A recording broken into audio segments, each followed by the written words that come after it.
Dear students, अस्सलाम वालेकुम।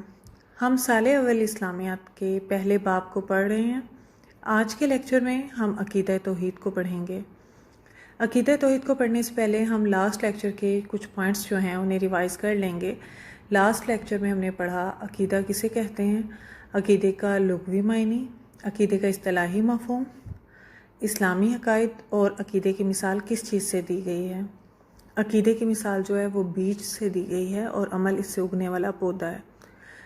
ये MCQ भी आता है। इसके बाद आज हम पहला पॉइंट जो पढ़ेंगे वो है अकीदा तौहीद। अकीदा तौहीद जो है वो जन्नत में दाखिल होने की पहली शर्त है। कोई भी इंसान, उसका कोई भी अमल जो है वो उस वक्त तक काबिल कबूल अल्लाह के नज़दीक नहीं है जब तक कि वो तौहीद पर यकीन ना रखे। तमाम अंबिया कराम जो कि दुनिया में आए उन सब ने जो है तौहीद की तालीमात दी। तमाम अंबिया का दीन का जो पहला पॉइंट था, जो तबलीग का पहला पॉइंट था, वो तौहीद था। तौहीद कहते किसे हैं? तौहीद का लुग़वी मायनी क्या है? तौहीद का लुग़वी मायनी एक मानना, यकता जानना।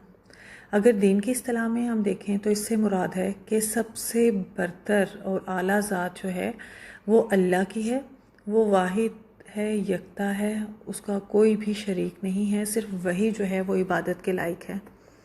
अकीदे तौहीद को मुख्तसर और जामिल अल्फाज में बयान करें तो इसका मतलब ये बनता है कि अल्लाह को एक मानना, एक अल्लाह की इबादत करना, उसी के सामने अपनी तमाम हाजतों को बयान करना, उसी के सामने फरियाद करना, उसी के सामने सर झुकाना।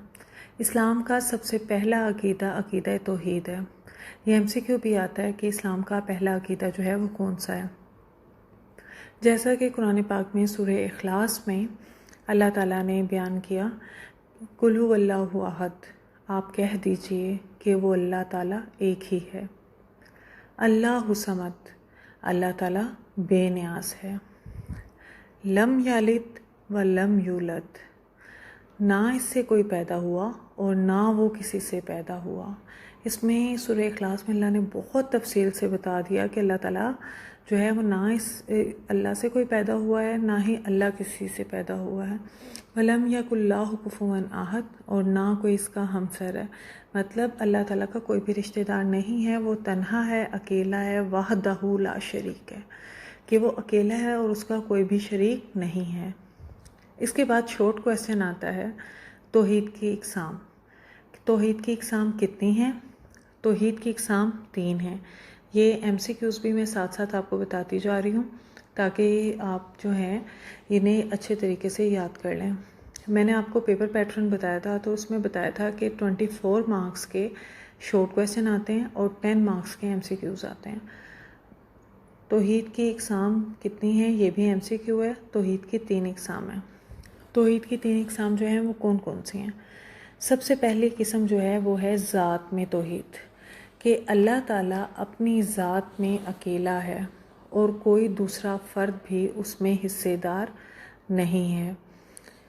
हम ये पूरी कायनात को देखें तो हम कहते हैं कि ये पूरी कायनात का जो सिस्टम चल रहा है, कोई तो है जो उसे चला रहा है।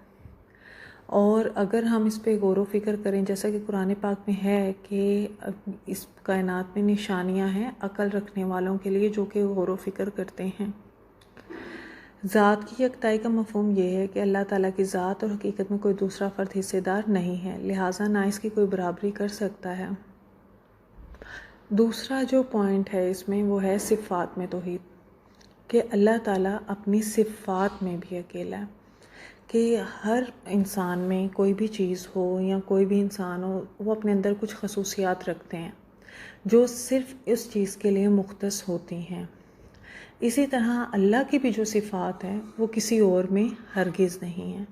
वो अव्वल है, वो आखिर है। तीसरा पॉइंट है सिफ़ात के तकाज़ों में तौहीद, कि सिफ़ात के तकाज़ों में जो है उसको अकेला मानना, उसको वाहिद मानना। इस सारी कायनात को जो पैदा किया है वो अल्लाह ताला ने पैदा किया, और अल्लाह ताला में ऐसी सिफ़ात मौजूद हैं जो किसी भी फ़र्द में मौजूद नहीं हैं। वो अपने इल्म और कुदरत में बेमिसल है, उसकी कोई भी मिसाल नहीं है।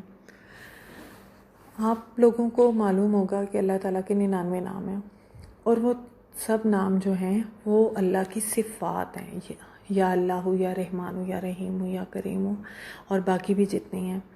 یہ تمام صفات جو ہیں نا، اگر ہم خود بھی اپنی زندگی میں مشاہدہ کریں تو ہم دیکھیں گے کہ کسی بھی ایک انسان، کسی بھی ایک شخصیت میں وہ تمام کی تمام صفات موجود نہیں ہیں. ہر انسان میں کوئی نہ کوئی ایک صفت تو اللہ نے رکھی ہے اپنی. اللہ کی کوئی نہ کوئی ایک صفت جو ہے وہ ہر انسان میں ملے گی، لیکن تمام صفات جو ہیں وہ کسی بھی ذات میں نہیں ہیں سوائے اللہ کے. کیونکہ آپ یہ دیکھیں نا کہ اللہ کتنا طاقتور ہے.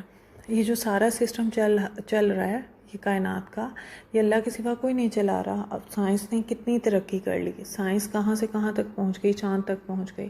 لیکن کیا سائنس یہ کر سکتی ہے کہ سورج کو مشرق سے نکالے اور مغرب میں غروب کرے؟ کیا سائنس یہ کر سکتی ہے کہ چاند کم ہوتا ہے اور زیادہ ہوتا ہے، چاند کا گھٹنا اور بڑھنا؟ کیا سائنس جو ہے وہ اس طرح سے بارشیں برسا سکتی ہے جس طرح سے اللہ تعالیٰ برساتا ہے؟ ایک مصنوعی بارش ہوتی ہے جو بہت مخصوص جگہ پہ کی جا سکتی ہے، لیکن جو اللہ کی قدرت ہے کہ وہ بس کن کہتا ہے ہو جا، اور وہ کام جو ہے وہ سارے ہو جاتے ہیں.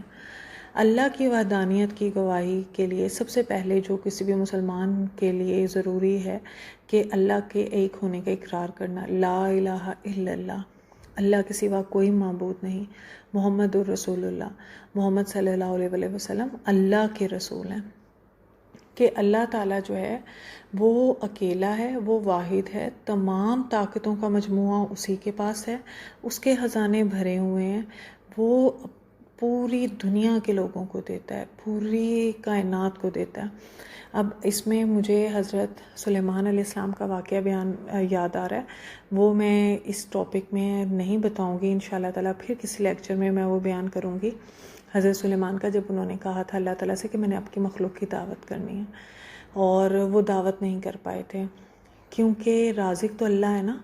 وہ صرف ان لوگوں کو اور اس مخلوق کو کھانا نہیں دیتا جو زمین کے اوپر ہیں، بلکہ جو زمین کے نیچے، جو سمندروں کے اندر ہیں، مخلوقات اللہ کی بے تحاشا مخلوق ہے، ان سب کو بھی ان سب کا رازق ہے وہ اللہ تعالیٰ کی ذات ہے. اور آپ یہ اگر تھوڑا سا غور و فکر کریں اس ایک بات پہ، صرف ایک پوائنٹ پہ ہی، کہ یہ کون ہے جو رزق کو فراہم کرتا ہے، یہ کون ہے جو بارش برساتا ہے، یہ کون ہے جو سورج کو مشرق سے نکالتا ہے اور مغرب میں غروب کرتا ہے، یہ کون ہے جو ہماری حاجتوں کو پورا کرتا ہے، کہ وہ صرف جو ہے وہ رب کی ذات ہے. اللہ تعالیٰ آپ لوگوں کے لیے بھی آسانیاں کرے اور آپ کو آسانیاں تقسیم کرنے کی توفیق عطا فرمائے. یہ توحید کا جو ٹاپک ہے یہ بہت وسیع ہے، انشاءاللہ یہ پھر لیکچر میں ہم پڑھیں گے.